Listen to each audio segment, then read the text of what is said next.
अगर पथरिया विधानसभा क्षेत्र की जनता आपको आशीर्वाद देती है और आप विधायक पद पर आते हैं तो आप बेरोजगारी की समस्या का निदान करने के लिए क्या प्रयास करेंगे? बहुत सारे उपाय हैं। सरकारी जो डॉक्टर होते हैं तो अब वो अपना एक प्राइवेट क्लिनिक बना लेते हैं। वो आप व्यक्तिगत जाके वहाँ पे आप जनता से रूबरू हो, जनता को आप सुनो, समझो, क्षेत्र की समस्याओं को समझो और फिर उन समस्याओं के मुद्दों को ले जा कर के विधानसभा में अपना प्रश्न उठाओ और उन चीज़ों को लाओ। नमस्कार दोस्तों, मेरा नाम सुशांत है और आपका स्वागत है हमारे चैनल द न्यूज़ तंत्र में। जैसे कि आप सबको पता है कि मध्य प्रदेश में विधानसभा चुनाव का आगमन बहुत जल्द होने जा रहा है, जिसके चलते जो होड़ मची हुई थी टिकट्स को लेकर अब वो समाप्त हो गई है, क्योंकि सभी राजनीतिक दलों ने अपनी टिकट्स को क्लियर कर दिया है। इसी बीच कुछ नए और बड़े चेहरे निकलकर सामने आ रहे हैं जो आजकल जनता के बीच एक चर्चा का विषय बने हुए हैं। इसी संबंध में आज हम आ पहुंचे हैं पथरिया विधानसभा, जहां पर हम आपकी मुलाकात करवाने वाले हैं आज एक बहुत ही योग्य निर्दलीय प्रत्याशी से। तो आइए इनसे बात करते हैं और जानते हैं जनता के प्रति इनके कुछ महत्वपूर्ण मुद्दों के बारे में और साथ ही साथ जानेंगे इनके विधानसभा क्षेत्र की वर्तमान स्थिति के बारे में। नमस्कार सर, आपका बहुत बहुत स्वागत है हमारे चैनल द न्यूज़ तंत्र में। श्री सुशांत शर्मा जी, आपका भी बहुत बहुत आभार, बहुत बहुत स्वागत है मेरे क्षेत्र में। और द न्यूज़ तंत्र के लिए मैं सभी दर्शकों जो हैं सभी दर्शकों का हार्दिक अभिनंदन करता हूं, सभी को धन्यवाद करता हूं। सर, आप वैसे तो काफ़ी लोकप्रिय चेहरा हैं अपने विधानसभा क्षेत्र का और आप किसी भी प्रकार के परिचय के मोहताज नहीं हैं, लेकिन मैं फिर भी चाहूँगा कि आप एक बार अपना परिचय स्वयं दीजिए। मेरा नाम संजय कुमार जैन है जी। लोग अधिकांशतः मुझे संजय सेठ सदगुआ के नाम से जानते हैं। मेरा उपनाम भोलू भी है जी। जो प्यार का नाम है, और सभी लोग मुझे संजय और या भोलू के नाम से बुलाते हैं। सर, अगर किसी भी प्रकार के राजनीतिक संगठन को एक तरफ कर दिया जाए तो आप व्यक्तिगत रूप से समाज सेवा के क्षेत्र में कितने वर्षों से हैं और किन किन क्षेत्रों में आपने समाज सेवा की है? मैंने बहुत से आयामों में अपना जीवन काल बिताया है। यदि राजनीतिक संगठन को छोड़ करके तो मैंने गायत्री परिवार में भी अपनी सेवा दी है, और कोरोना काल में मैंने कोरोना काल में उस समय पे जब चारों तरफ त्राहिमाम मची थी, उस समय पे भी मैंने अपनी सेवा दी है। और जैसे ग्रीन हिल्स मिशन 2020, वृक्षारोपण करना, समाज की सड़कों की जो साफ़ सफाई है जी। और बहुत सारी योजनाओं पे हमने काम किया है। रक्तदान में भी हम लोगों ने काम किया है, कभी कहीं नेत्र शिविर में भी। और कोशिश यही रहती है कि धर्म अपना बना रहे और क्षेत्र में कोई भी मतभेद ना हो, सब लोग एक साथ रहें, मिलजुल के रहें। बस यही भावना रहती है कि क्षेत्र का विकास हो। तो जैसे कि आपने बताया कि आप एक निर्दलीय प्रत्याशी के रूप में, काफ़ी योग्य प्रत्याशी के रूप में उभर के सामने आए हैं पथरिया विधानसभा से। तो मूल रूप से, और आप यहाँ के एक मूल निवासी भी हैं जी, और आप मूल रूप से जनसंपर्क भी लगातार कर ही रहे होंगे। जी। तो सर, इन जनसंपर्क के दौरान वो कौन कौन सी मूलभूत समस्याएं हैं जो आपको जनता के द्वारा सुनने को मिल रही हैं? समस्याएं, वैसे तो समस्याएं बहुत हैं। जी। जनता की अपनी अपनी डिमांड होती है, अपनी अपनी एक व्यक्तिगत आवश्यकता होती है। पर जो शासन होता है, शासन सबको देख करके, सबके हितों को देख करके कार्य करता है। कहीं कहीं ऐसा हो जाता है किसी कारणवश जो शासन ने एक अच्छी योजना लागू की, जैसे अभी आप देख सकते हैं भारतीय जनता पार्टी में नरेंद्र मोदी जी की सरकार में एक से एक योजनाएं निकली और उनका लाभ भी बहुत लोगों को मिला। कुछ कमियां ऐसी हो जाती हैं जिनकी वजह से वो सुविधा प्रॉपर व्यक्ति के पास पहुंच नहीं पाती और कुछ लोग परेशान हो जाते हैं।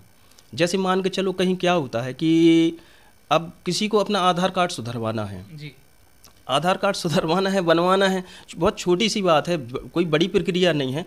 पर ये सुविधा यहाँ से आधार कार्ड यदि हमें सदगुआ में बनवाना है, सुधरवाना है, और कोई विकलांग है, कोई वृद्ध है, तो वो संभव नहीं है। अब उसको या तो दमोह जाना पड़ेगा 15 किलोमीटर दूर, या फिर पथरिया जाना पड़ेगा।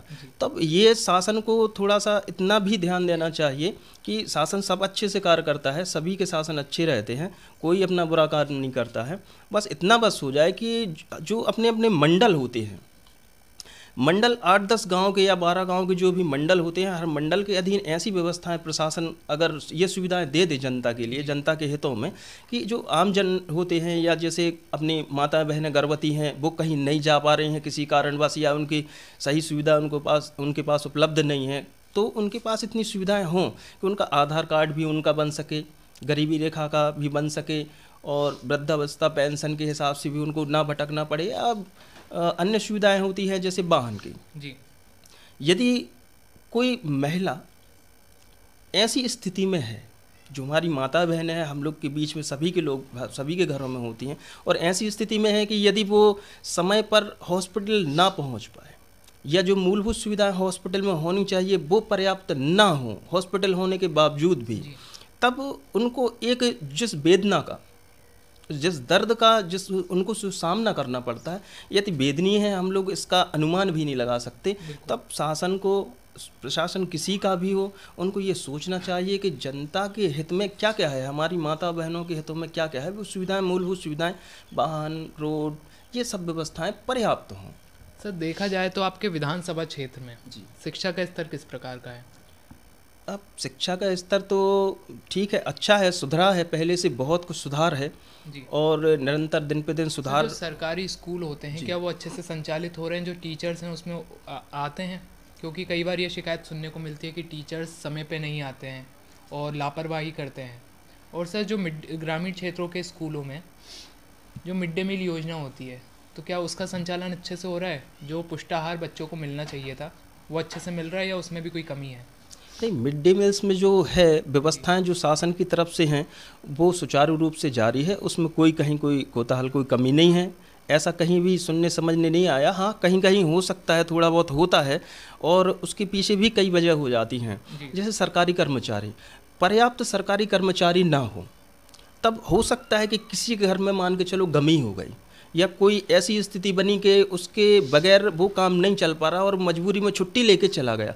तब ऐसी परिस्थिति में क्या होता है, जो मिड डे मील्स जो मिलता है बच्चों को, जो भोजन बनाया जाता है, उसमें थोड़ी बहुत हो जाती हैं, त्रुटियां हो जाती हैं, पर उसका भी समाधान होता है, हर शासन करती है और करना भी चाहिए। सर, जैसे कि आपने अभी बताया था कि अस्पतालों में वाहन के साधन नहीं है लोगों के पास, जिसके कारण उन्हें सही उपचार भी नहीं मिल पाता है। अब सर, बात करें तो आपके विधानसभा क्षेत्र में स्वास्थ्य सेवाएं किस प्रकार संचालित हो रही हैं?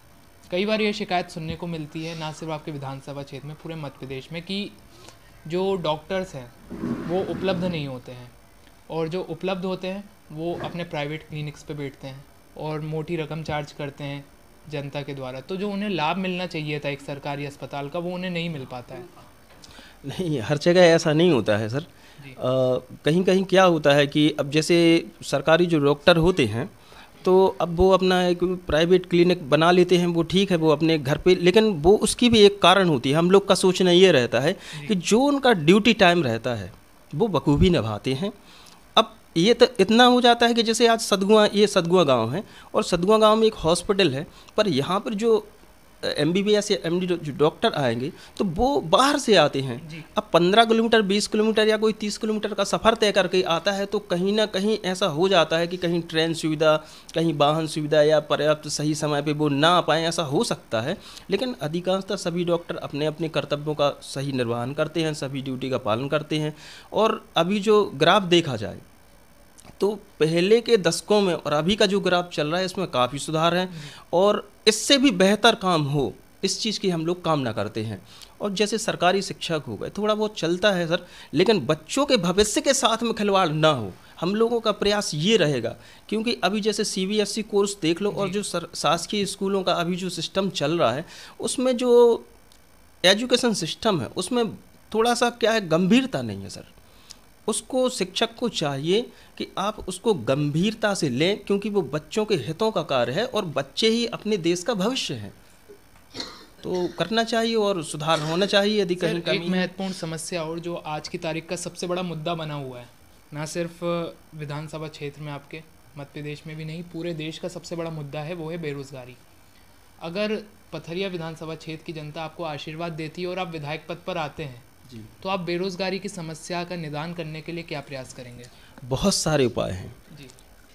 बस जनता के प्रतिनिधि को चाहिए कि आप चुन के आ रहे हैं सरकार में जी, आप शासकीय योजनाओं का कितने से ज़्यादा आप लाभ ले सकते हैं, उनका लाभ लो।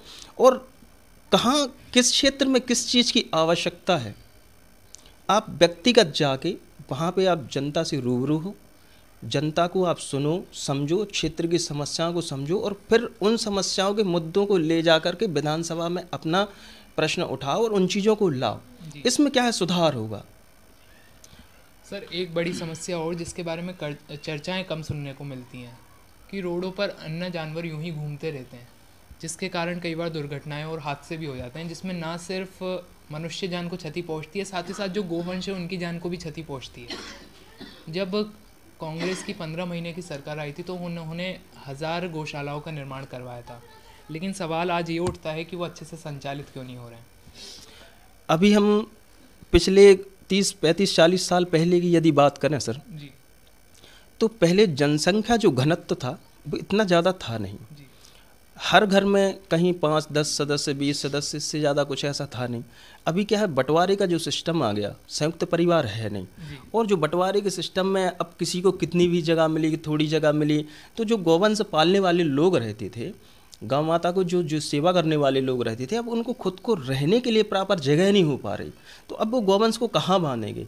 अच्छा, इसके लिए शासन को चाहिए प्रॉपर तरीके से सिस्टमेटिक, जितनी भी गांव बस्तियों में जहाँ भी जितने भी अपने गौवंश है सबकी संख्या होनी चाहिए, और सभी के लिए जो शासकीय अपने गौचर ज़मीन होती है या शासकीय भूमि होती है उस पर एक गौशाला का निर्माण ऐसा हो, और उसी गौशाला में शासन यदि चाहे तो जो गायों की देखरेख करने वाले होते हैं, पशुधन की जो देखरेख करने वाले होते हैं, जो सुरक्षाकर्मी होते हैं, पर्याप्त तो उनको रोजगार दे करके नए तरीके से 2-2, 4-4 आदमी करके ऐसा लोगों को रोजगार भी दे सकते हैं। अगर यदि वो चाहें तो उनको एक नया रोजगार मिला, उन गौवंश से कई प्रकार के लाभ होते हैं, वो यदि शासन चाहे तो वो लाभ भी मिल सकते हैं। और ये जो दुर्घटनाएं होती हैं, जो रोडों पे बैठते हैं गौवंश, और अब अभी क्या होता है कि जो बाइक सिस्टम हो गया है चलाने का, जी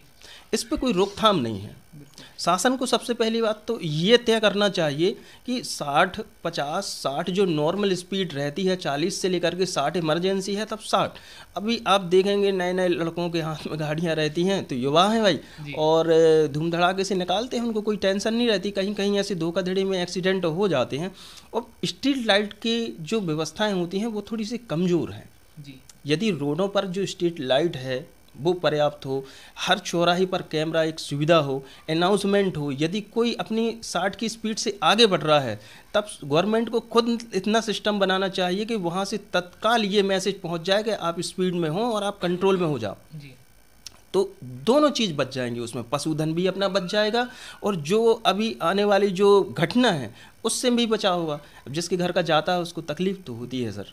तो जैसे कि आपसे कुछ महत्वपूर्ण समस्याओं के बारे में हमने चर्चा करी और हमें ये जानकर काफ़ी अच्छा लगा कि आप सारी समस्याओं से काफ़ी संक्षिप्त में अवगत हैं।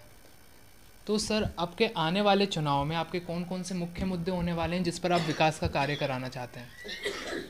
सर सबसे पहली बात तो ये है कि पलायन, जी मज़दूरों का जो पलायन होता है हमारे बीच के, हम सभी देखते हैं कि मज़दूर भाई कभी कोई जयपुर जाता है, कोई दिल्ली जाता है और बहुत सारी जगह अपना जो काम करने के लिए, अपना घर परिवार चलाने के लिए, और 4 महीने कोई 6 महीने कुछ ऐसा अपना टारगेट बना के जाते हैं और बाहर मजदूरी करने के लिए जाते हैं।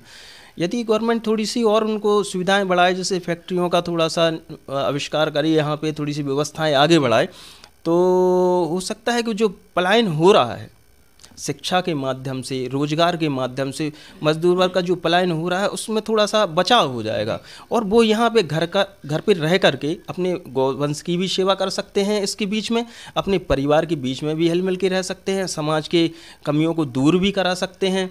और बहुत सारे काम ऐसे होते हैं कि जैसे सुविधाएँ जब बन जाती हैं एक तरीके से जी, तो उसमें जो समस्याएँ होती हैं वो धीरे धीरे उन समस्याओं का हल होना शुरू हो जाता है। सर आप हमारे चैनल के माध्यम से अपने विधानसभा क्षेत्र पथरिया की जनता को क्या संदेश देना चाहते हैं? मैं यही संदेश देना चाहता हूं जनता जनार्दन को जी, कि मैं ये नहीं कहता कि आप मुझे चुनो, आप जिसको भी चुनें